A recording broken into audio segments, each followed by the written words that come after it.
This is tape number ET20 from the library of the Howard Thurman Educational Trust. Two meditations by Howard Thurman. This is side one, entitled Our Little Lives, Our Big Problems.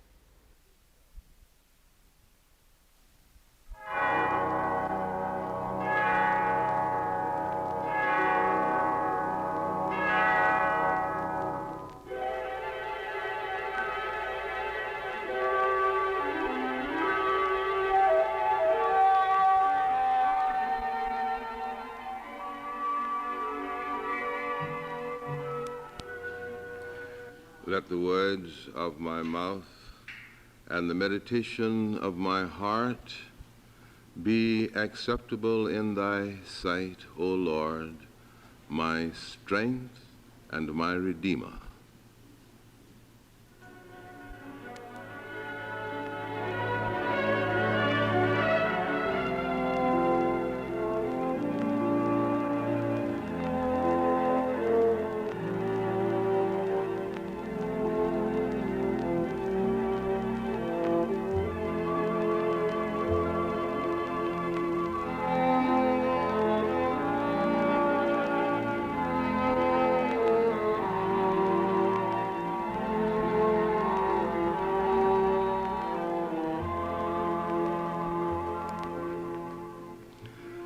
I'm reading this morning from Meditations of the Heart.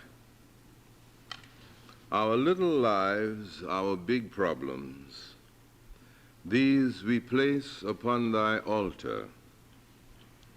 The quietness in thy temple of silence again and again rebuffs us. For some there is no discipline to hold them steady in the waiting, and the minds reject the noiseless invasion of thy spirit. For some there is no will to offer what is central in the thoughts. The confusion is so manifest, there is no starting place to take hold. For some, the evils of the world tear down all concentrations and scatter the focus of the high resolve. War and the threat of war has covered us with heavy shadows, making the days big with foreboding, the nights crowded with frenzied dreams and restless churnings. We do not know how to do what we know to do. We do not know how to be what we know to be. Our little lives, our big problems, these we place upon thy altar. Brood over our spirits, our Father. Blow upon whatever dream thou hast for us, that there may glow once again upon our hearts the light from thy altar. Pour out upon us whatever our spirits need of shock, of lift, of release, that we may find strength for our days, courage and hope for tomorrow. In confidence we rest in thy sustaining grace, which makes possible triumph in defeat, gain in loss, and love in hate. We rejoice this day to say, our little lives, our big problems, these we place upon thy altar.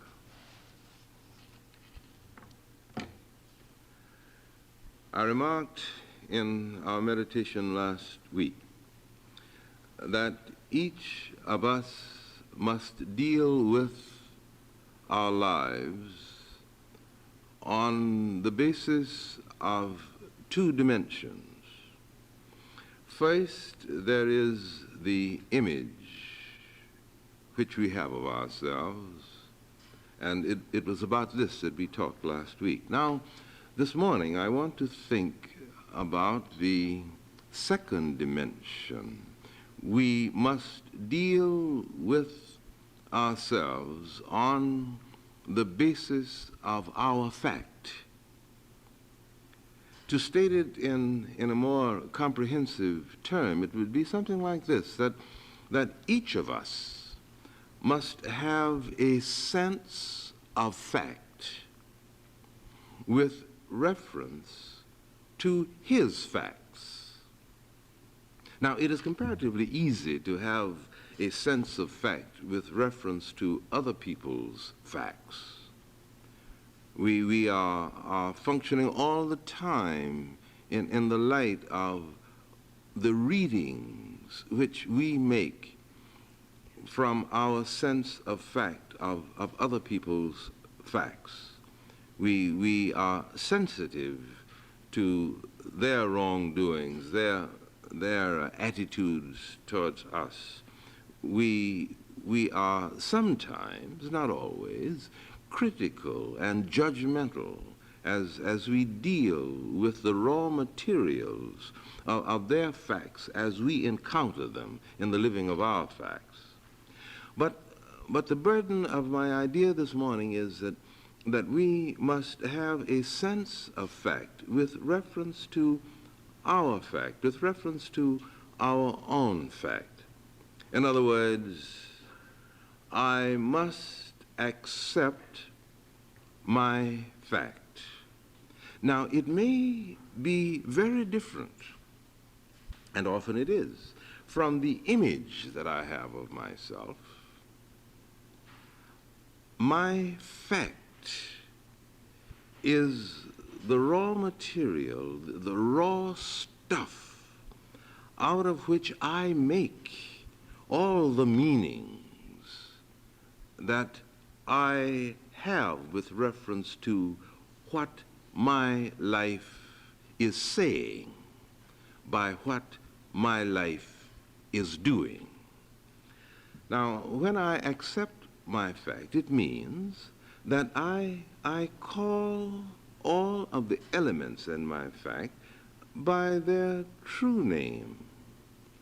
What may be regarded in the estimate of others as something that is unscrupulous, as a dealing that is not quite ethical, not quite on the level, to use the phrase.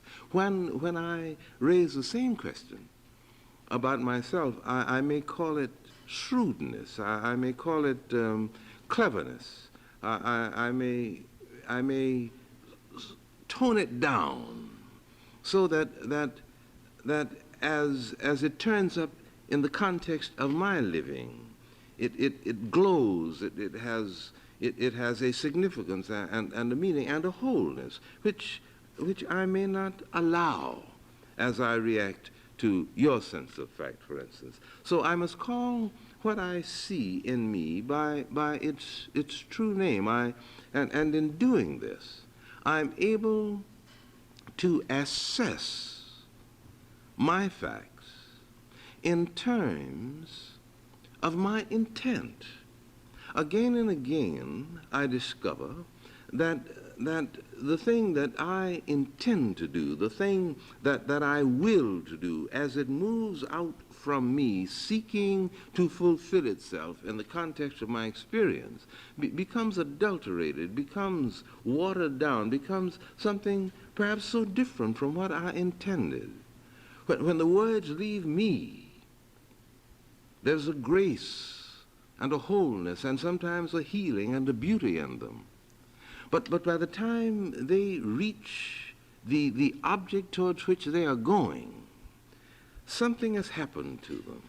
Now I must deal with this aspect of the difference between the deed itself, the fact itself, and that which is my intent. And all the time, I must bring the deed under the judgment of the intent until at last the deeds become the the lung through which the intent breathes, or the manifestation of the intent. The second thing is that I must, in my sense of fact, recognize that I will not give myself up. It is true that I may not, as I think about it, be as good as my mother thinks I am, or as my friends think I am, or as someone else thinks I am.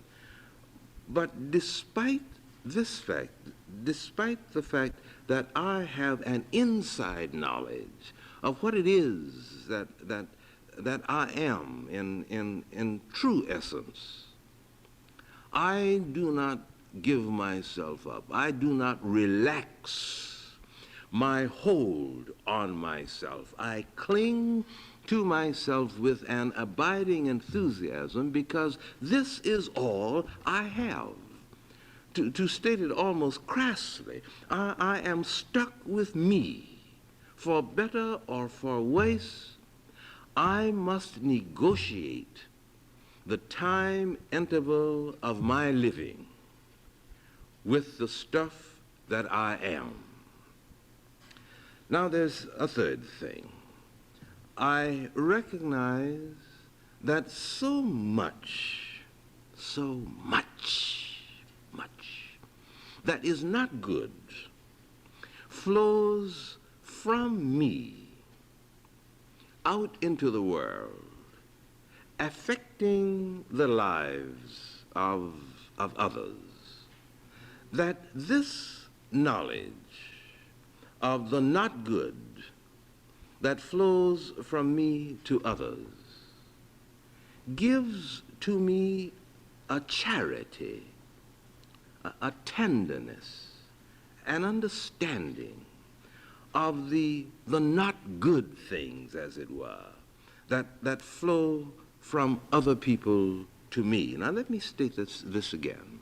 So much that is not good flows from myself out to others, that I am learning slowly how to be charitable towards others for the not good things that flow from them to me. I must accept my fact, a sense of fact, with reference to my facts.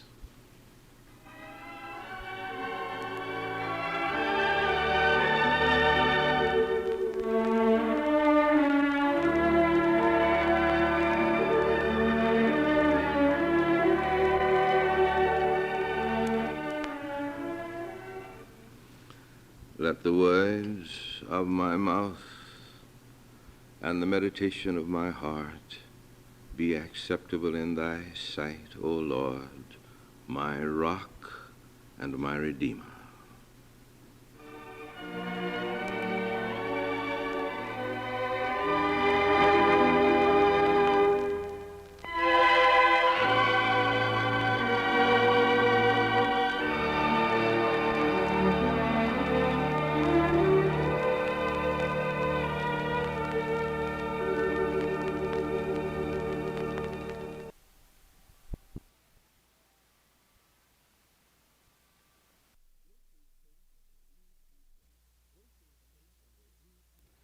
This is tape number ET20 from the library of the Howard Thurman Educational Trust.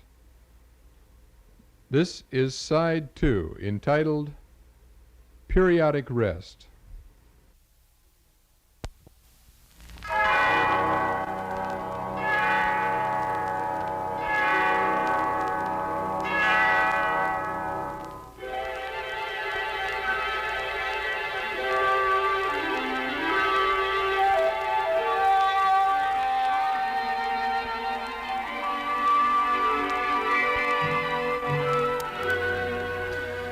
Let the words of my mouth and the meditation of my heart be acceptable in thy sight, O Lord, my strength and my redeemer.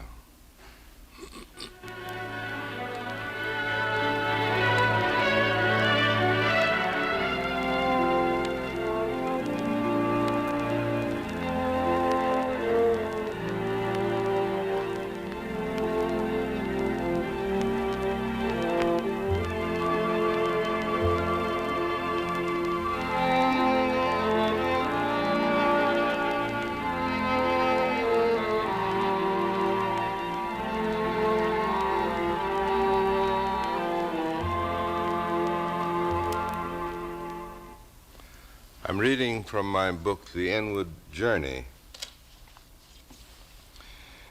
The need for periodic rest is not confined to mechanisms of various kinds. Rest may be complete inactivity when all customary functioning is suspended and everything comes to a pause. Rest may be a variation in intensity, a contrast between loud and soft, high and low, strong and weak, a change of pace. Rest may be a complete shifting of scenery by the movement of objects or the person. All things seem to be held in place by the stability of a rhythm that holds and releases but never lets go. Under this same necessity lives the mind as well. There is an inner characteristic of mind that shares profoundly in the rhythm that holds and releases but never lets go. Rest for the mind takes many forms. It may come in the change of material upon which it works. It may be ranging widely and irresponsibly over strange areas of thought. It may be tackling a tough problem with more than the customary intensity. It may be daydreaming, that strange and wonderful fairyland of sugarplums and candies. It may be the experience of being swept to a perilous height by a sudden gale that rushes in from some distant shore, or of being caught in the churning spiral of a water spout that moves up from some hidden depth. It may be all, any, or none of these, but something else again. Rest for the mind may be a part of its activity. Thus, working and resting are a single thing. Perhaps this is true because the mind takes its energy neat, in a manner direct and immediate. Now, under the same necessity lives the spirit as well. There is no clear distinction between mind and spirit, but there is a quality of mind that is more than thought and the process of thought. This quality involves feelings and the wholeness in which the life of man has its being. There is no need to tarry over the correctness of definition or even over the preciseness of meaning. What is being considered is what a man means totally when he says, I am. This self shares profoundly in the rhythm that holds and releases, but never lets go. There is the rest of detachment and withdrawal when the spirit moves into the depths of the region of the great silence, where world weariness is washed away and blurred vision is once again prepared for the focus of the long view, where seeking and finding are so united that failure and frustration, real though they are no longer felt to be ultimately real. Here the presence of God is sensed as an all-pervasive aliveness which materializes into the concreteness of communion, the reality of prayer. Here God speaks without words, and the self listens without ears. Here at last, glimpses of the meaning of all things and the meaning of one's own life are seen with all their strivings. To accept this is one meaning of the good and great line from the book, rest in the Lord, oh, rest in the Lord. I think it was Professor Hawking formerly professor of philosophy at Harvard University, who first gave wide currency to a very familiar and ancient experience of man, experience of the human spirit. And the term that he used to capture the meaning of this universal aspect of man's living experience was the principle of alternation. And by this he meant, as all men have found and have experienced, that we pick up the responsibilities of our lives and carry them, and then we put them down. We pick them up, we put them down. There is this principle that defines the rhythm of man's life. Another way of putting it, on again, off again. On again, off again. Now, interestingly enough, this is a necessity that is built into the nature of the organism, and I think indeed it is built into the nature of any kind of mechanical instrument or device or machine. The need for working it and resting it, for providing the things that will give to the intensity of the function a break, as the broken field runner on the football field. He runs, and one of the reasons why it is so difficult to counteract him and to pin him down is that he breaks his speed, but he breaks his speed within the rhythm of his movement. Now this seems to me to be fundamental to our bodies. We work and we sleep. We work and we rest. It is fundamental to our minds. If we are students, we study and then we stop studying, or we are reading and then now and then we close our book, or we leave our book open and look far into the distance, letting our eyes rest and let our minds range in a leisurely manner over some of the material that we'd followed with great intensity. The same sort of rhythm is true in relationships. If we are too full of togetherness, if in the relationship that you have with another human being who's very close to you, if in that relationship there is no room for breathing, no rhythm in the relationship, but it is always full of the same kind of intensity, pretty soon there is an exhaustion. And when that exhaustion takes place, it is so difficult to once again to rehabilitate it and give to it meaning and the significance that it had. Now the same thing is true in one's spiritual life, in the way that we handle the problems of our spirits. There is a quality in us, it's like the quality of the eager beaver. We pounce upon a thing and we stick with it and will not take a moment to break the intensity of it, and pretty soon there is a weariness that comes. And interestingly enough, it is a weariness that starts on the edges, on the outer edges of the experience, and works slowly towards the center.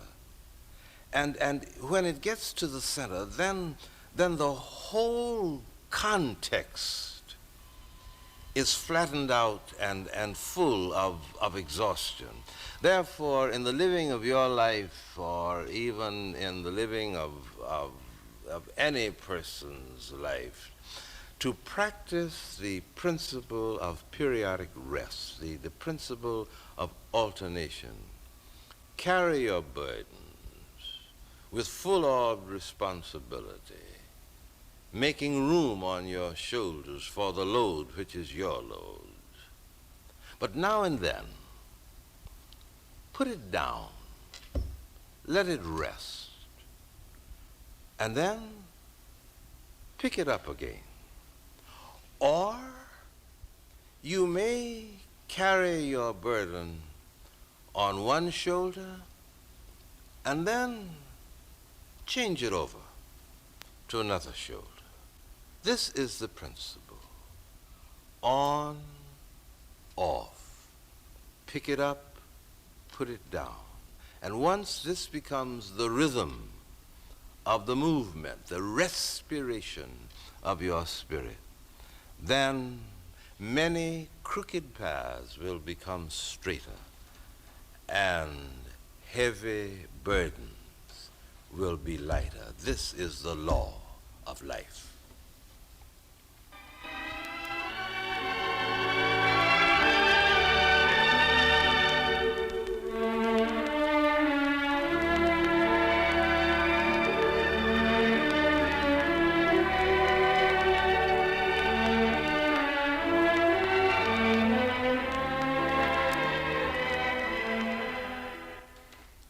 Let the words of my mouth and the meditation of my heart be acceptable in thy sight, O Lord, my rock and my redeemer.